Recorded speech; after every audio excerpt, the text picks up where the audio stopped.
Bonjour et bienvenue sur Technapa, la Tech à Papa. Alors aujourd'hui une vidéo un petit peu réaction par rapport à une annonce qui a été faite par la firme derrière le slicer Simplify 3D, par ceux qui viennent d'annoncer un peu par surprise, ça nous est tombé un peu dessus dans la communauté des makers 3D, une version 5 à leur logiciel qui n'est plus mise à jour depuis près de 3 ans. Alors ce que je vous propose, c'est de parcourir avec moi un petit peu le site internet et voir un petit peu quelles sont les améliorations apportées par cette version 5. Est-ce qu'on est face à un nouveau Messi? C'est un petit peu dans l'air du temps, hein. On avait vu un petit peu Litchi Slicer il y a quelques temps qui a lancé son slicer FDM. Maintenant Simplify 3D qui aussi lance une nouvelle version de son slicer FDM. Je vais regarder et commenter et vous faire part de mes appréciations par rapport à mon profil de maker indépendant, un petit peu comme vous. Probablement et peut-être qu'il y a toute une série d'applications dans cette nouvelle version qui sont très utiles pour l'industrie. Ici, je vais me limiter à ce que moi je connais, c'est-à-dire l'impression 3D en tant que hobby. Et donc se poser la question, tiens, est-ce que cette version qui sera certainement payante, j'ai pas encore vu à ce moment-ci le coût, est-ce que cette version va être un bon remplaçant au slicer gratuit ou presque gratuit, ou est-ce que ça vaut pas le coup? Donc voilà, je vous retrouve tout de suite après le générique et on regarde ça.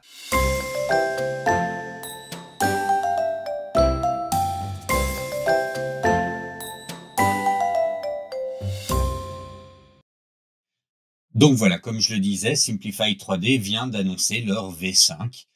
C'est un petit peu inattendu, hein. J'ai fait il y a pas longtemps une vidéo où je parlais de Simplify 3D qui était un slicer qui coûtait quand même, il me semble, 120 ou 125 euros, mais qui avait un petit peu perdu, en tout cas pour le grand public, son intérêt par rapport à l'émergence des slicers gratuits qui offraient des fonctions au moins équivalentes, voire supérieures à ce nouveau slicer.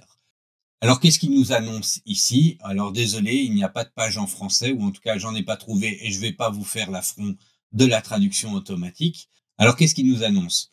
La V5 a été reconstruite depuis le départ. Ok, ça va, ils ont recommencé depuis le départ. 120 nouvelles fonctions et améliorations, 3 fois plus de performance pour le slicing, 90 nouvelles imprimantes supportées. Alors, voilà, hein, et des années d'innovation et de recherche et développement. 90 nouvelles imprimantes supportées, je ne sais pas. Non, il y a beaucoup plus que 90 nouvelles imprimantes qui sont sorties depuis la dernière version de Simplify 3D. Donc, est-ce que c'est super? Bon, voilà, on verra.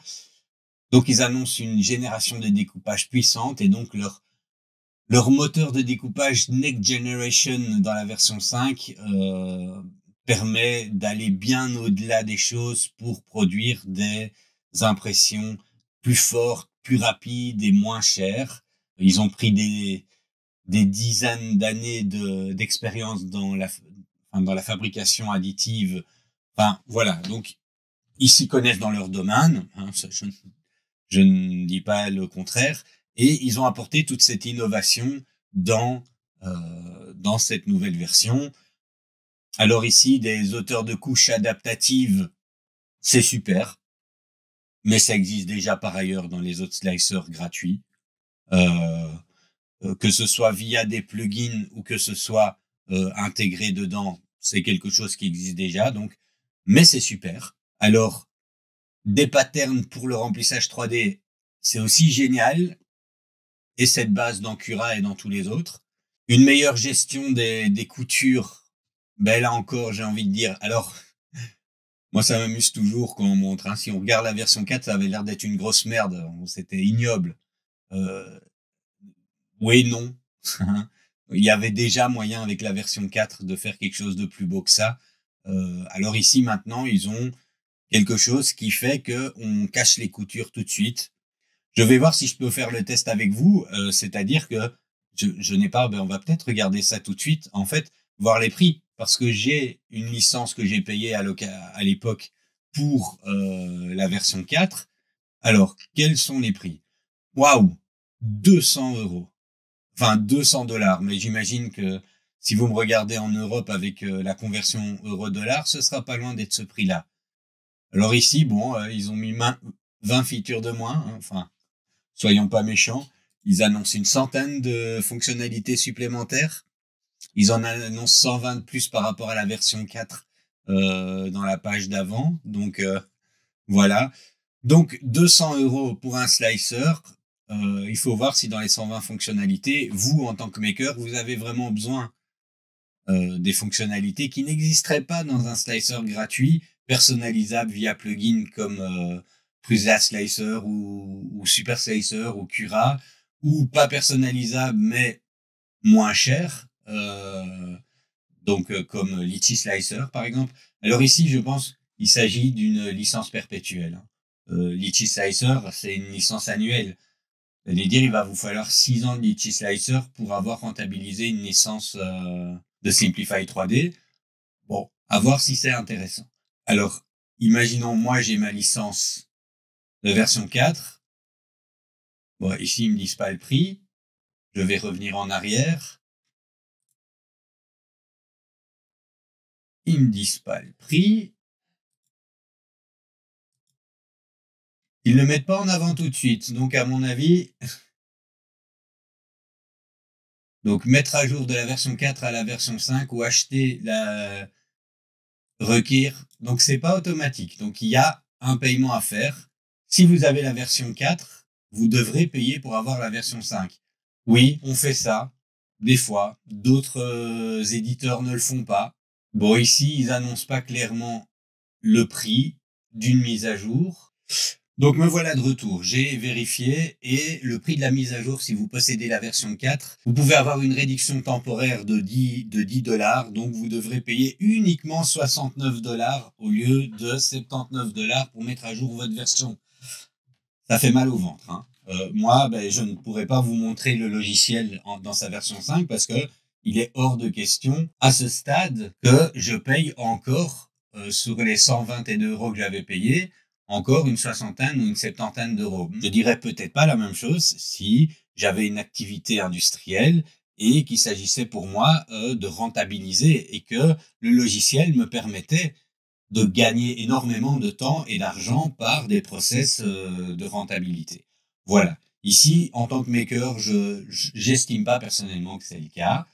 Alors, qu'est-ce que nous avons? Une densité de remplissage automatique. Oui, là aussi, c'est quelque chose qui existe par ailleurs déjà, donc rien de nouveau sous le soleil. C'est quelque chose qui leur manquait, ok. Alors, ils ont rajouté maintenant une connectivité Ethernet et Wi-Fi. C'est aussi super, mais c'est aussi pas neuf par rapport à ce qui existe par le marché. Alors, une meilleure gestion des supports. Donc ça, c'est un petit peu le cheval de bataille de tous les slicers, c'est quelle est la gestion des supports. Alors, des patterns de remplissage de supports, c'est super qu'ils le font. Et je crois que je vais dire ça pour à peu près tout. Hein. C'est super qu'ils le font, mais ce n'est que rattraper leur retard par rapport aux slicers gratuits qui existent et qui font déjà ça.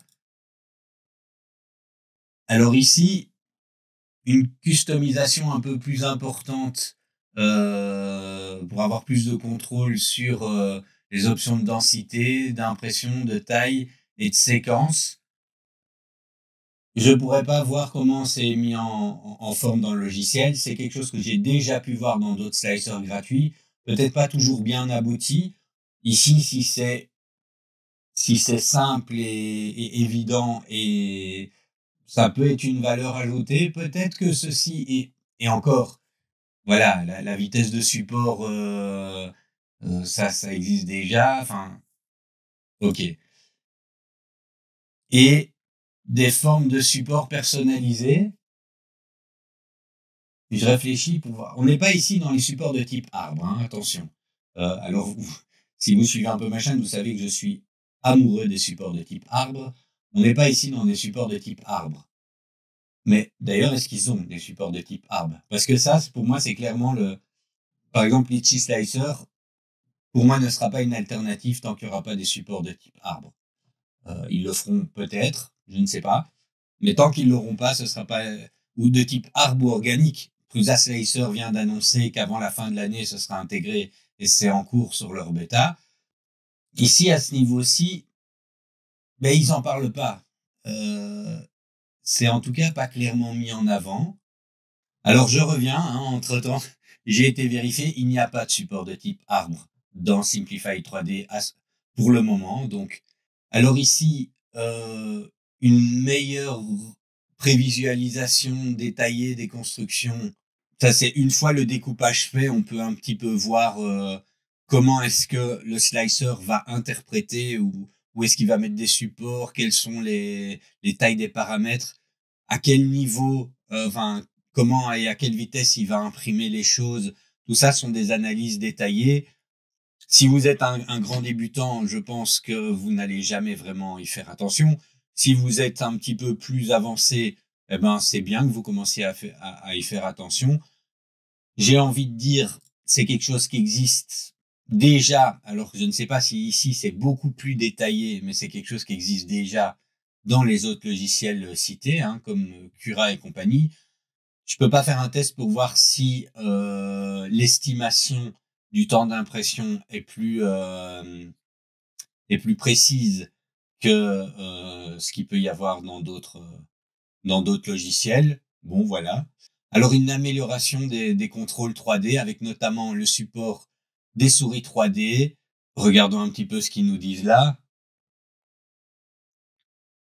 Ouais, on peut bien tourner tout autour de notre pièce et la regarder. Encore une fois, ça c'est bien, hein.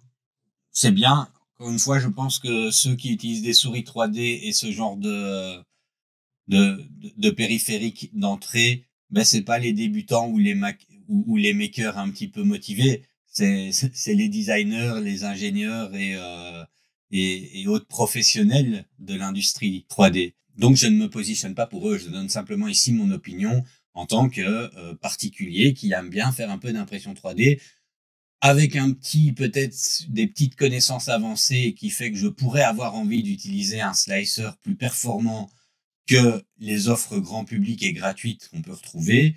Mais voilà. Alors ici, on est sur quelque chose qui pour le moment est peut-être ce que je vois de plus intéressant.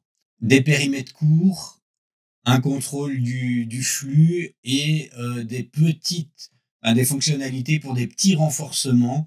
Alors ici, ou alors une compensation de la taille des trous, sont des choses qui sont très bien en matière d'impression 3D industrielle, qui peut vous aider si vous faites des petites pièces chez vous pour réparer une pièce de votre frigo ou autre chose comme ça. Il ne va pas vous apporter grand-chose si vous imprimez principalement des choses de loisirs. Mais donc ça, c'est une fonctionnalité. Je pense on peut dire que c'est une valeur ajoutée de ce slicer, peut-être par rapport à d'autres. Alors on a quoi? On a une intégration plus avancée avec les logiciels de CAD.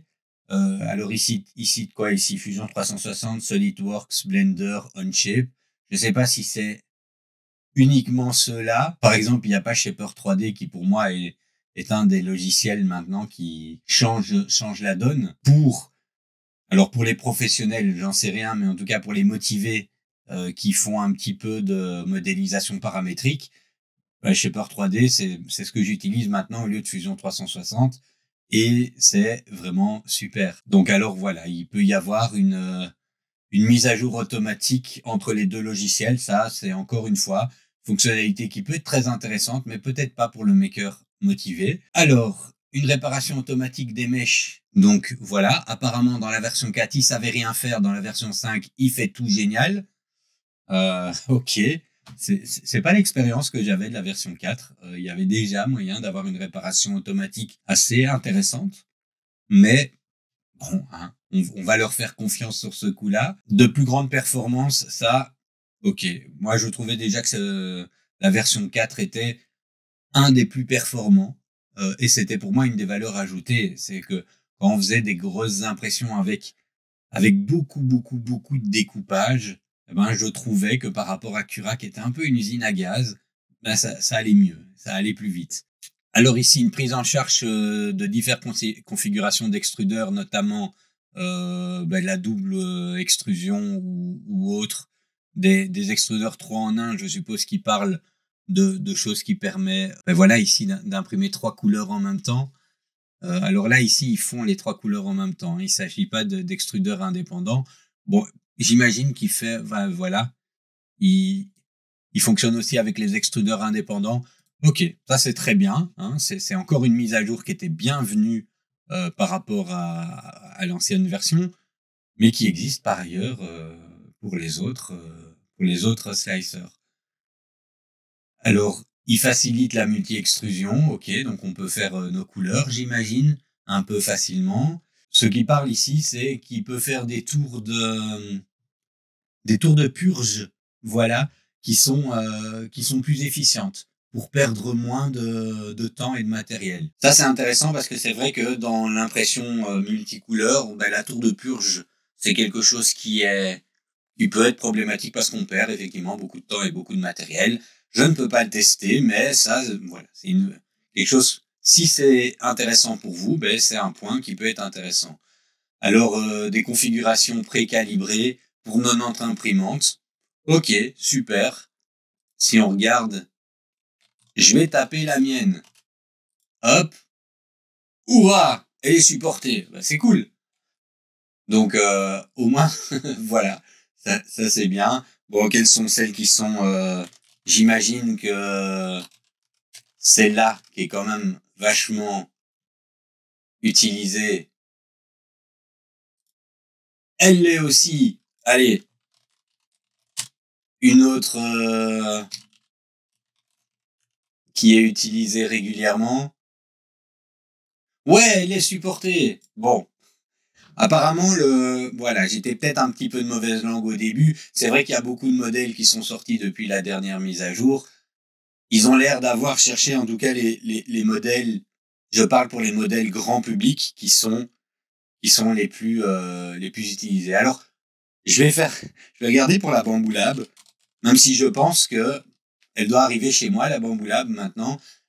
Je pense qu'il vaut mieux utiliser Bambu Lab Studio.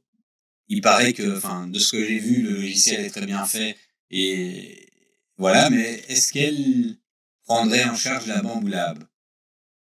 Non, elle la prend pas encore en charge. Mais bon, on a vu que 2 ou 3 des imprimantes qui sont quand même assez répandues sur le marché sont prises en charge, donc c'est peut-être une bonne chose finalement. Alors une gestion intuitive des paramètres, d'après les images, on n'est pas dans une révolution par rapport à l'interface et la prise en charge de ce qu'était Simplify 3D avant, mais voilà, le petit champ de recherche pour trouver les configurations facilement, c'est toujours très bien. Alors ici, ils disent quoi? Une visualisation, une comparaison visuelle des paramètres. Donc, il met en avant les... Oui, ça c'est pas mal, hein, donc de pouvoir mettre un petit peu en avant les paramètres modifiés pour faire une vérification rapide. Ça c'est pas mal. Bon, voilà. Alors ici,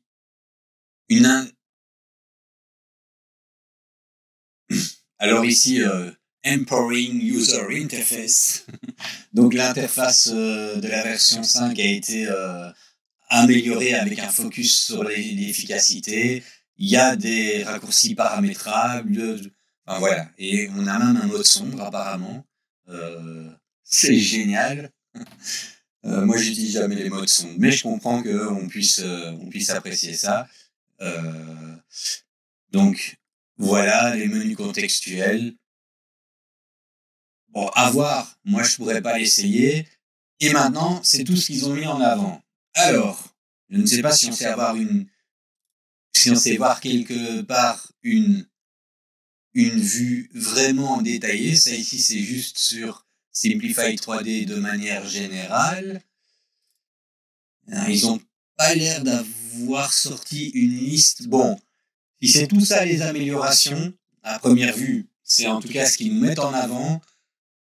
Peut-être que c'est bien pour ceux qui ont l'habitude dans leur process de travail et que ce sont des améliorations bienvenues parce qu'en fait, ce n'est qu'une mise à niveau de ce qui existe déjà sur le marché dans d'autres slicers. Peut-être que pour les ingénieurs et les professionnels de l'industrie de l'impression 3D, il y a quelques fonctions que moi je n'utilise jamais qui peuvent être intéressantes.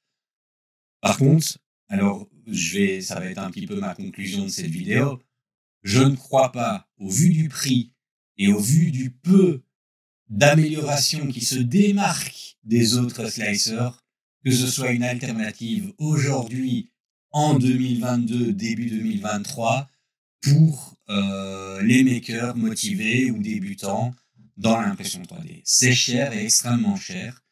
Vous n'aurez pas des fonctionnalités qui vont se démarquer de manière extraordinaire par rapport aux concurrents, Litchi, Prusa, Super Slicer, Cura et autres. Et même si vous possédez la version 4, eh ben c'est cher quand même. 60 à 70 € pour une mise à jour qui n'est en fait simplement que un rattrapage de l'énorme retard qu'ils avaient pris ces dernières années sur leurs concurrents. Voilà, ma conclusion n'est pas positive. Maintenant, il n'y a pas de test non plus. Vous ne pouvez pas la tester. Alors, ils ont peut-être encore une possibilité de l'acheter et puis, voilà, vous pouvez la payer et puis la tester et demander un remboursement. C'est peut-être une solution pour vous pour pouvoir l'essayer. Souvent, avec ces entreprises, j'ai déjà plusieurs fois fait ça pour des logiciels ou pour des VPN où je m'étais laissé avoir par le youtubeur hyper enthousiaste qui utilise ce VPN depuis avant même qu'il soit né parce que cette solution est géniale. Je l'ai essayé, j'ai pas été convaincu par son enthousiasme. J'ai demandé un remboursement, ça a été la galère. Dans leur process, d'abord, ils vous demandent quel est votre problème, ils vous proposent d'autres solutions, ils essayent de vous avoir à l'usure avant de bien vouloir accepter de vous rembourser. Donc voilà, si vous êtes patient et que vous avez une endurance, c'est peut-être cette manière qu'ils vont faire de vous convaincre de rester sur le logiciel que vous avez prépayé, puisqu'il ne s'agit pas d'un test, il s'agit d'une demande de remboursement. Voilà, ça je vous laisse maître de vos choix. Pour le reste, moi c'est pas une conclusion positive maintenant. À voir dans le temps, peut-être que d'ici un an, en plus d'avoir rattrapé leur retard, ils auront pris une avance sur leurs concurrents dans une version 5.1, 5.2, à voir. Mais pour le moment, c'est pas du tout pour moi une conclusion positive et c'est pas du tout quelque chose que je vais faire passer et payer pour passer à cette version de Simplify 3D. Voilà, je vous remercie d'avoir regardé cette vidéo. Je vous propose de vous abonner, mettre un like si vous avez apprécié, de commenter et de me contredire. N'hésitez pas, les commentaires sont faits là pour... de commenter et de me contredire dans les commentaires. N'hésitez pas, les commentaires sont faits pour débattre. J'ai pas la science infuse, je suis juste quelqu'un de motivé et qui essaye de vous éclairer un petit peu de mon opinion. En attendant, je vous dis merci et à la prochaine vidéo.